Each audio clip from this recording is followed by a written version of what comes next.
Okay, so I know that nobody really cares about my opinion, but I'm gonna give it anyways.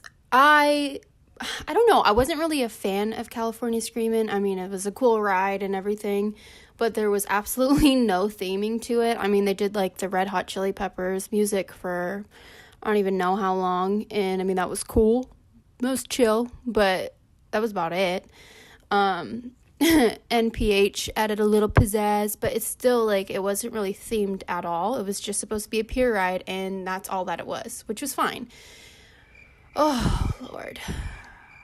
When they introduced Incredicoaster, I was a little apprehensive.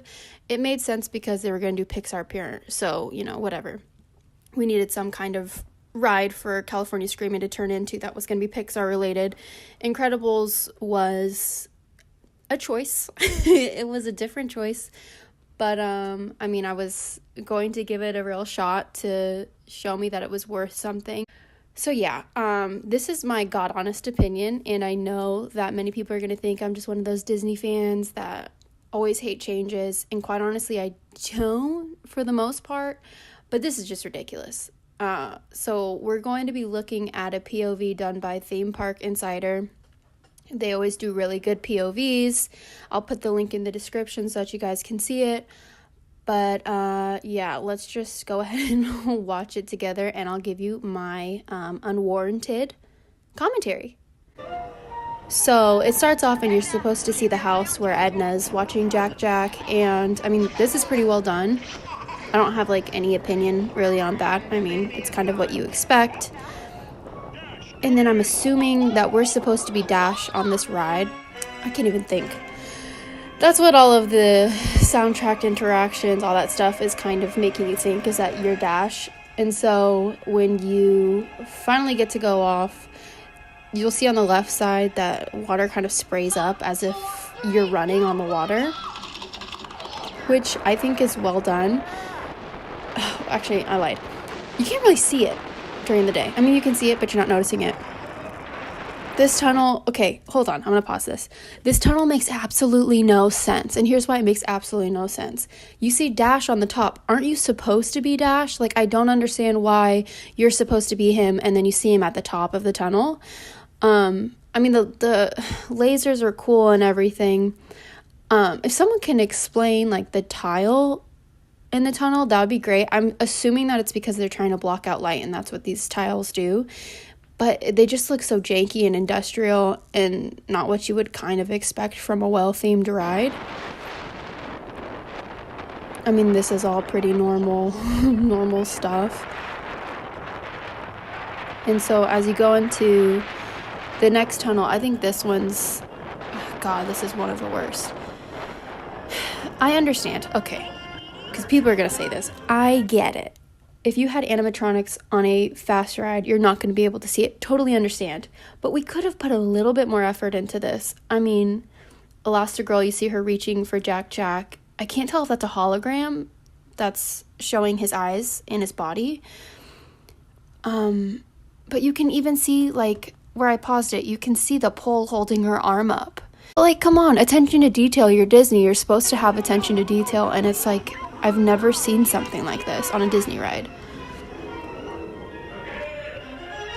And then Mr. Incredible, I mean, it doesn't look like a Disney ride. I'm sorry, that just doesn't look like something that Disney made at all. And then to my understanding, the loop coming up is supposed to be more narrow. I think that they changed that. I could be totally wrong, but I think that's what they did. So that's the same.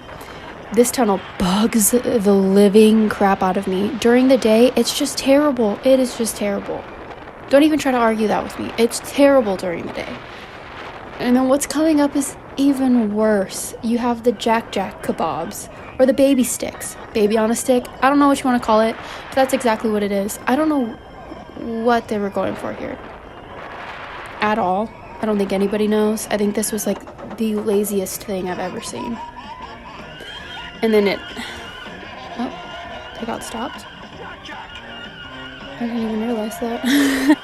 And by the way, I just want to say how weird it is that they don't pause the actual commentary or interactions, or I don't even, my brain, they don't pause that stuff when the ride stops. Can you imagine like being on Indiana Jones and when the ride stops, the sound just keeps going and then it's done like 20 seconds before the ride's done?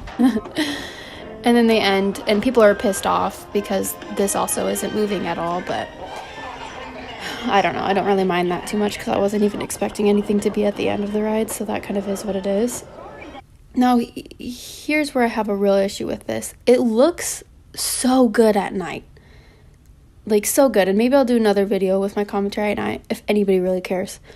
But it looks so good at night. Like, the lighting looks good. The tunnels look so much better because I think for all of the effects to even look good, there needs to be absolutely zero light. And that's what the night provides. But tell me how that's going to work when that's the first ride that closes down in the night. That is the very first ride that closes down because of World of Color. And so, especially in summer when the days are longer, or not the days are longer, I'm sorry, when the sun's out longer, you're never going to be able to see it at night. And I'm sure that everybody's realizing that you need to go on at night to get the best view. So the line's just going to be terrible. Oh my God. And I know everybody keeps saying, well, you couldn't put a closed ride there, it just wouldn't make sense. But then they should have figured out how to theme it better around all times of day. I mean, the baby kebabs, I don't get it. But I still haven't gone on it yet, and I'm supposed to go in a couple weeks, so maybe then I'll like it. But for now, it's not one of my favorite rides. But if you guys have ridden on it, tell me how you feel about it, because I feel like it's probably one of those things where you have to go on it to actually have an opinion. But yeah, that's my commentary. So if you want to see my commentary with the night POV, go ahead and comment down below and let me know that that's something you want to see. If you think that this is stupid, then just don't comment at all and go look up someone else's videos. I'm sure that they're better. If you want to see more videos like this, go ahead and let me know and subscribe and like this video. And yeah, see you in the next video.